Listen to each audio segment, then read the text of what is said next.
All right, per Ian Rappaport, good people, everybody, thank you for being here, being part of our live stream reaction of Free Agent Frenzy.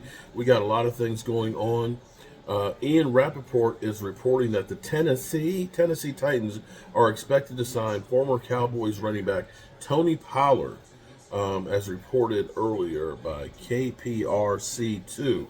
Okay, so Tony Pollard could be going to the Tennessee Titans.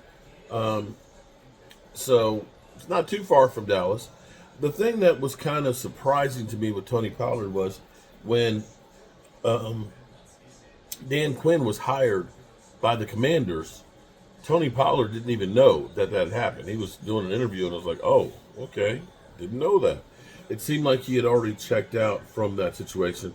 And to me, that's not exactly a major surprise because the Cowboys have a thing that when they pay a running back, they run them in the ground and then they move on and say we'll end up getting somebody else. So he's not coming back. So now we definitely need a running back. Now here's another food for fodder or fodder for food or whatever. Derrick Henry. Okay, Derrick Henry, to me, I if it were me, I'd rather take Derrick Henry for less money than Saquon. That's just me.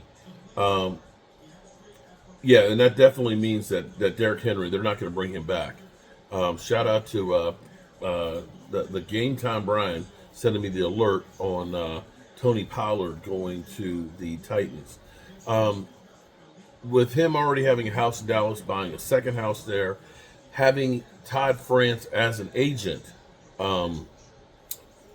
which is Dak Prescott's agent, you could see him working out a deal and so on and working together to try and keep his people there. So good luck to Tony Pollard. Shout out to you, buddy, and all that. Appreciate what you did. Unfortunately, it was the Dallas Cowboys that screwed that situation up. Tony Pollard was not meant to be a between the tackles, every down back.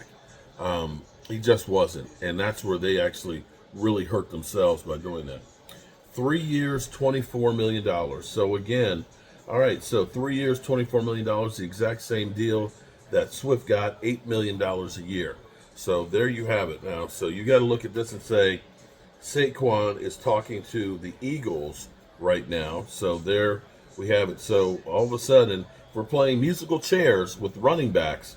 We're going to be running without running backs. So you got to figure that Barkley's going to be probably about $10 million. You got to know that Barkley's going to take more than Swift or Tony Pollard. And this also then means that maybe Derrick Henry's number is a little higher than that 4 or 5 people we're talking about. So we'll see if the Cowboys do anything with this. It's going to get interesting, guys. It's going to definitely get real interesting.